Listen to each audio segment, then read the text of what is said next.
Hey guys, welcome back to my channel and this is Kiran. तो आज की इस वीडियो में मैं जोसा 2021 से रिलेटेड विड्रॉवल, एग्जिट और रिफंड के बारे में बात करने वाली हूँ। बहुत सारे कैंडिडेट को विड्रॉवल, एग्जिट और रिफंड में कंफ्यूजन है कि कब तक विड्रॉ कर सकते हैं, कब एग्जिट कर सकते हैं और विड्रॉ करने पे कितना रिफंड मिलेगा। तो सारा कुछ हम लोग इस वीडियो पे डिस्कस करने वाले हैं। तो सबसे पहले हम लोग देख ही लेते हैं कि विड्रॉ और एग्जिट में डिफरेंस क्या होता है। तो अगर हम लोग विड्रॉ की बात करें तो तुम लोग को अगर कोई सीट एलोकेट हुई है जोसा राउंड में, तुम लोग उस सीट में एडमिशन लेने को इंटरेस्टेड नहीं हो और तुम लोग फर्दर राउंड में प्रोसीड नहीं करना चाहते हो, तो इस प्रोसेस को हम लोग विड्रॉ बोल सकते हैं। जहाँ तक एग्जिट की बात है, तो जोसा राउंड में अगर तुम्हें अभी तक कोई भी सीट नहीं मिली है और तुम फर्दर राउंड में जाना नहीं चाहते हो, तो एग्जिट कर सकते हो।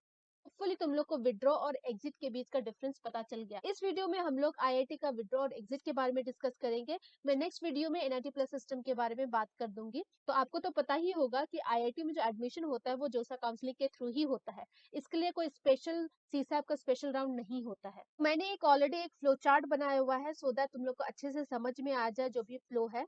तो यहाँ पे अगर सबसे पहले देखो तो मैंने राउंड 2 और राउंड 5 को मेंशन किया हुआ है। देखो अभी राउंड 4 चल रहा है एंड तुम्हें राउंड 1 से लेके राउंड 6 तक कोई भी सीट मिल सकती है, नहीं भी सीट मिल सकती है। और इस राउंड के दौरान तुम लोग ने फ्रीज भी किया होगा, फ्लोट भी किया होगा, स्लाइड भी किया होगा, या तो कोई सीट नहीं मिली होगी। तो देखो ये जो विथड्रॉ और एग्जिट का जो प्रोसेस है, तुम राउंड 2 और राउंड 5 के बीच अवेल कर सकते हो। नहीं राउंड 1 में अवेल कर सकते थे, ना ही राउंड 6 में अवेल कर सकते हो विथड्रॉ और एग्जिट का। फिर से रिमाइंड करा दे रही हूँ, ये मैं डिस्कस कर रही हूँ आईआईटी वालों के लिए। एनआईटी वालों के लिए अलग सा वीडियो आएगा। तो यहाँ पे मैंने मेंशन किया है राउंड 2 से लेकर राउंड 5 तक तुम विड्रॉ करना चाहते हो या एग्जिट लेना चाहते हो। तो अगर तुम यस हो तो तुमको रिफंड मिल जाएगा। और जो रिफंड है, जो जनरल, ओबीसी, ईडब्ल्यूएस वाले कैंडिडेट है उनको 33K का रिफंड मिल जाता है। और जो लोग एससी एसटी पीडब्ल्यूडी है उनको 13K का रिफंड मिल जाता है। तो तुम लोग यहाँ ध्यान देना, जोसा as a processing fee 2K काट लेता है। अगर तुम लोग ने 35K पे किया था तो तुम लोग को 33K रिटर्न हो जाएगा। अगर तुम लोग ने 15K पे किया था एज अ सीट एक्सेप्टेंस फी तो तुम लोग का 13K रिटर्न हो जाएगा। जो लोग राउंड 2 से लेकर राउंड 5 तक विड्रॉ या एग्जिट नहीं कर रहे हैं, उनके लिए अब राउंड 6 आता है जो कि लास्ट राउंड है आईआईटी के लिए। अब यहाँ पे तुम्हारे पास दो चॉइसेस है, या तो तुम एडमिशन लो या फिर नहीं लो।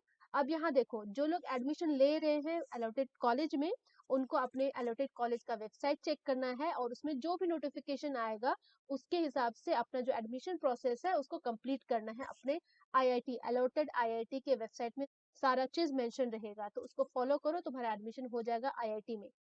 अब वैसे कैंडिडेट जो लोग एडमिशन नहीं लेना चाहते हैं राउंड 6 में आने के बाद, उस केस में क्या होगा, ना ही तुमको रिफंड मिलेगा और इसमें तुमको और एक लॉस है कि तुम लोग नेक्स्ट ईयर जी एडवांस भी नहीं दे सकते हो। अगर तुम लोग एडमिशन नहीं लेते हो 6 राउंड में आने के बाद, अगर तुम्हारे पास सीट है 6 राउंड में और तुम लोग ने एडमिशन नहीं लिया, तो तुम लोग नेक्स्ट ईयर जी एडवांस नहीं लिख सकते हो। 33K या फिर 13K का लॉस तो होगा ही, वो तो अलग बात है, लेकिन नेक्स्ट ईयर तुम लोग जी एडवांस नहीं लिख सकते हो जिनको राउंड 6 में सीट एलोकेट हुआ और एडमिशन नहीं लिए। और देखो, जिनको राउंड 6 तक सीट एलोकेट नहीं हुआ तो उनको तो कोई लॉस है नहीं, उन्होंने सीट एक्सेप्टेंस फी जमा नहीं किया था तो रिफंड का कोई इशू नहीं है। और उनको सीट नहीं मिली थी तो वो लोग नेक्स्ट ईयर जी एडवांस लिख सकते हैं, अगर वो लोग अदर क्राइटेरिया के हिसाब से एलिजिबल हो गए तो कंक्लूजन यही है कि जिनको आईआईटी की सीट मिली है और उसमें एडमिशन नहीं लेना चाहते हैं, तो प्लीज आप लोग राउंड 2 से लेकर राउंड 5 तक विड्रॉ एग्जिट कर सकते हैं।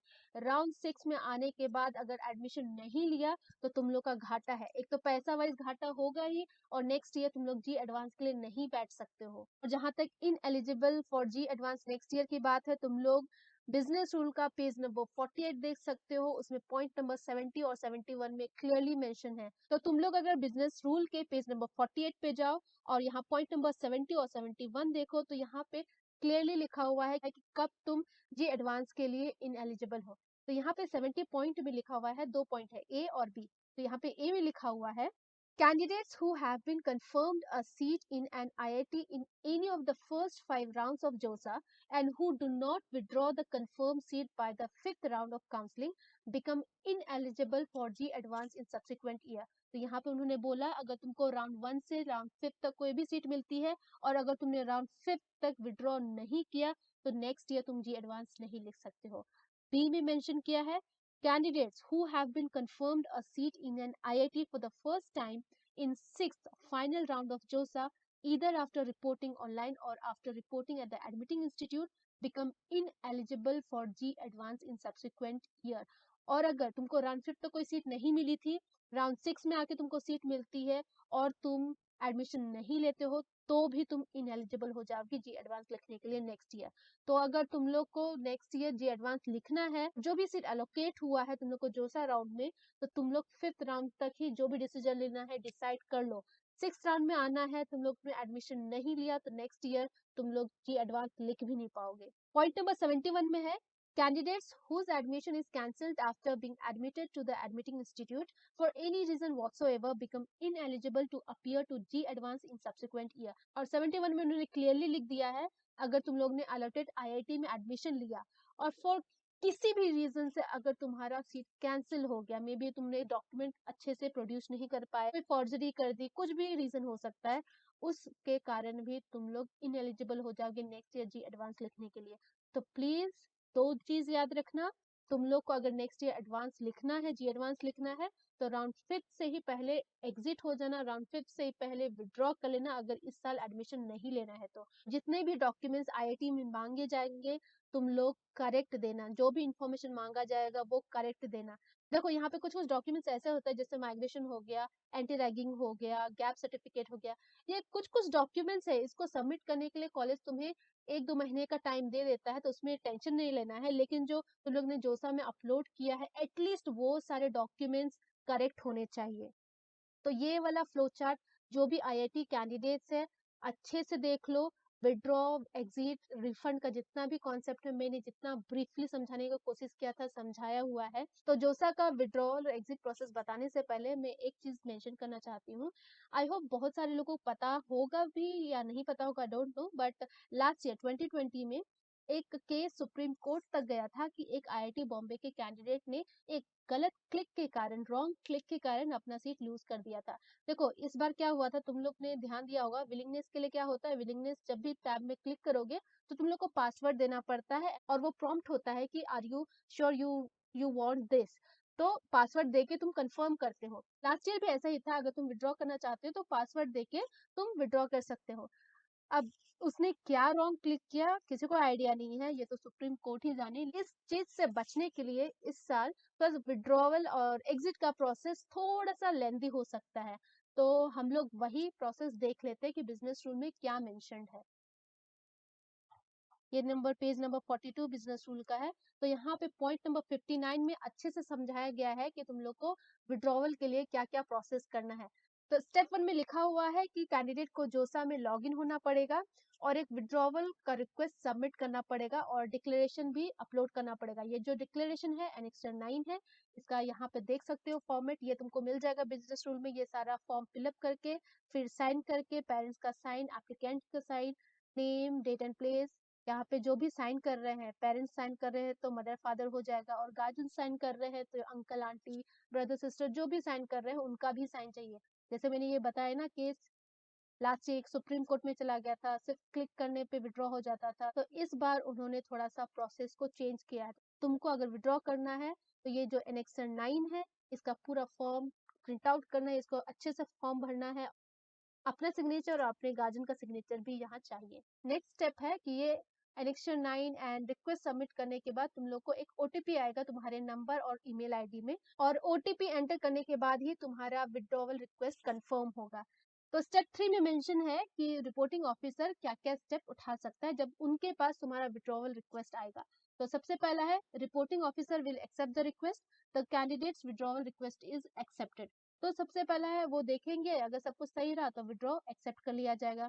सेकंड में है, reporting officer will reject the request based on the uploaded documents and और query response, the candidates withdrawal request is rejected. अब देखो एक ही केस में तुम्हारा विड्रॉवल रिक्वेस्ट कैंसिल हो सकता है अगर तुमने फॉर्म अच्छे से नहीं भरा। एनेक्सर 9 का जो फॉर्म है तुमने डिटेल्स अच्छे से नहीं दिए होंगे या फिर तुम्हारे पेरेंट्स या गार्जियन का साइन नहीं होगा, तो उस केस में रिजेक्ट हो जाएगा, तुम्हें डॉक्यूमेंट दोबारा अपलोड करने के लिए बोला जा सकता है।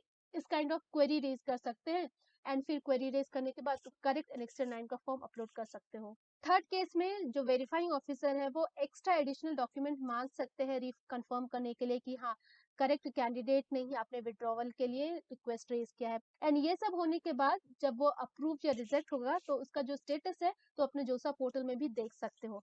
और जो भी तुम्हारा अप्रूवल या रिजेक्शन लेटर होगा उसको तुम डाउनलोड करके रख सकते हो। और आई थिंक 1 महीना या 1.5 महीना के अंदर तुमको रिफंड मिल जाएगा अगर तुमने करेक्ट टाइम पे विड्रॉ किया है तो।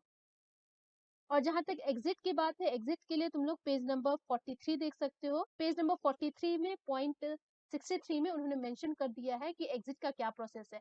तो देखो अगर तुमको राउंड 5 तक कोई सीट एलोकेट नहीं हुआ तो एग्जिट का सिंपल सा प्रोसेस है। इसमें कोई एनेक्शन 9 टाइप से फॉर्म नहीं भरना है। इसमें स्टेप 1 है, the candidate must log in to the JoSAA portal and create a request for exit. Candidate को बस जोसा पोर्टल में लॉग इन होना है और रिक्वेस्ट इनिशिएट कर देना है। जब तुम रिक्वेस्ट इनिशिएट करोगे तो तुम्हारे मोबाइल या ईमेल आईडी पे एक ओटीपी आएगा। वो ओटीपी एंटर करोगे तो तुम्हारा रिक्वेस्ट कंफर्म हो जाएगा। और जैसे ही तुमने ओटीपी एंटर किया तुम जोसा राउंड से एग्जिट हो गए। इस केस में क्योंकि तुमको कोई सीट नहीं मिली थी तो तुमको रिफंड तो मिलेगा ही नहीं। और अगर तुम राउंड 5 तक एग्जिट कर लेते हो तो नेक्स्ट डे अगर तुम्हारा चांस बाकी है जी एडवांस लिखने का तो तुम लिख सकते हो। होपफुली जितने भी आईआईटी कैंडिडेट्स है उनको विड्रॉवल, एग्जिट और रिफंड का कॉन्सेप्ट समझ में आ गया होगा।